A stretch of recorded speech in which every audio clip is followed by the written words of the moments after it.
Question देखिए, इसको factorise करना है। ये x cube minus 3x square minus 9x minus 5। तो जब भी इस तरह का पॉलिनोमियल होता है कि इसमें क्यूब होता है, क्यूबिक पॉलिनोमियल होता है, तो जनरली हम इसको फैक्टर थ्योरम से फैक्टराइज करते हैं। सबसे पहले ट्रायल मेथड से हम एक फैक्टर निकालते हैं। तो इसको हम लॉन्ग डिवीजन मेथड से नहीं बताएंगे, हम इसको शॉर्ट डिवीजन मेथड से बताएंगे और यह एक एडवांस तरीका है। तो यहाँ पर इसको सॉल्व करने के लिए हम सबसे पहले ये देखते हैं कि यहाँ पर जो कांस्टेंट पार्ट होता है 5, यहाँ पर कांस्टेंट पार्ट 5 जो है, इसके हम पॉसिबल फैक्टर्स को लिखते हैं। तो इसके पॉसिबल फैक्टर्स हो जाएंगे पॉसिबल फैक्टर्स ऑफ 5। और यहाँ जो भी कांस्टेंट होता है चिन्ह को हटा देते हैं, जो भी कांस्टेंट होता है का फैक्टर लिखते हैं। तो +-1 हो सकता है या फिर +-5 हो सकता है। जितने पॉसिबल फैक्टर्स होते हैं विद साइन हम उसको लिखते हैं। तो अब हम यहाँ पर x = 1 या फिर -1, 5 या फिर -5 इसमें पुट करेंगे और चेक करेंगे कि किस पॉइंट पर इसका वैल्यू 0 आ रहा है। जिस पॉइंट पर 0 आएगा तो हमको वहाँ से एक फैक्टर का पता चल जाएगा। तो इस पॉलिनोमियल में हम पुट कर देते हैं, पुट x = -1। यहाँ हम -1 पुट करेंगे तो -1 का क्यूब हो जाएगा -3 इंटू -1 का स्क्वायर हो जाएगा -9 इंटू -1 -5। तो यहाँ से -1 आ गया और ये स्क्वायर होकर प्लस हो जाएगा तो माइनस आएगा और यहाँ -9 हो जाएगा और -5 हो जाएगा।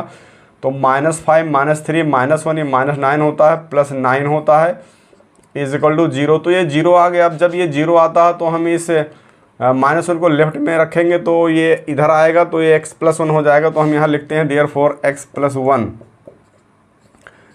इज अ फैक्टर ऑफ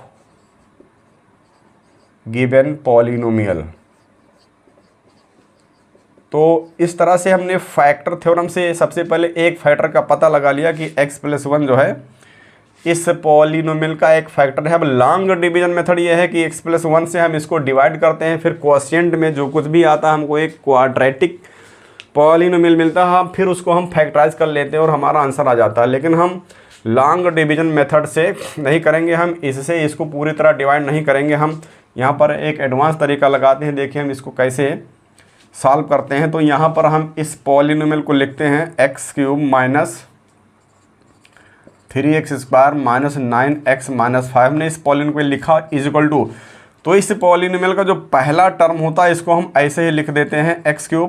फिर क्या करते हैं, याद रखिए कि इस x से इस में डिवाइड करते हैं। यहाँ पर हमने जो पहला टर्म लिखा है इस x³ हमने यहाँ लिखा, तो इस x से इसमें डिवाइड करेंगे तो x² आएगा। जो भी आएगा हम इसमें मल्टीप्लाई कर देंगे तो ये +x² आ जाएगा। अब ये x² जो हमने एक्स्ट्रा लिखा हम इससे एडजस्ट करते हैं। तो यहाँ -3x² लिखा है, तो अगर मैं यहाँ पर -4x² लिख दूँ तो ये बैलेंस होकर के -3² आ जाएगा। बाकी इसको हम ऐसे लिख देते हैं -9x -5। तो अब हम यहाँ से x² कॉमन कर लेंगे तो ब्रैकेट में हमको यहाँ से x+1 बच जाएगा। फिर हम इस टर्म -4x² को यहाँ पर लिखेंगे, -4x² हमने लिख लिया। अब हम इस -4x² में इसमें हम इस x से डिवाइड करते हैं तो -4x आएगा और इस 1 में मल्टीप्लाई कर देंगे तो -4x आ जाएगा।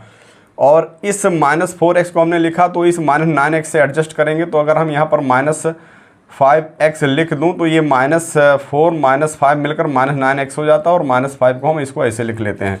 तो यहाँ से हमको मिलेगा x² और ये हो जाएगा x+1 माइनस यहाँ से हम 4x कॉमन करेंगे तो यहाँ हमको मिल जाएगा x+1 और फिर हम यहाँ से -5 कॉमन करेंगे तो यहाँ से हमको मिल जाएगा x+1। तो अब देखिए x+1 यहाँ भी है, यहाँ भी है, सभी में x+1 है तो x+1 कॉमन हो जाएगा और फिर यहाँ बच जाएगा x² -4x -5 दूसरे ब्रैकेट में बच जाएगा। तो इस तरह से हम ये देख रहे हैं कि सबसे पहले हम ट्रायल मेथड से जो भी कांस्टेंट पार होता है उसका पॉसिबल फैक्टर्स लिखते हैं और कोई वैल्यू पुट करके ट्रायल मेथड से हम एक फैक्टर निकालते हैं। फिर हम इसको डिवाइड नहीं करते हैं बल्कि हम फर्स्ट टर्म यहाँ पर लिखते हैं, फिर इससे इसमें डिवाइड करके और इससे मल्टीप्लाई करते हैं। यही प्रोसेस अप्लाई करते जाते हैं तो हमारा एक फैक्टर कॉमन हो जाता है। अब हमारे यहाँ पर क्वाड्रेटिक बच गया है।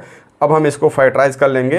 तो इसको फैक्टराइज करने के लिए इस 5 यहाँ जो भी कांस्टेंट है इसका हम फैक्टर निकालते हैं कि उसका सम -4x के इक्वल होना चाहिए। तो यहाँ से हमको मिल जाता है x+1।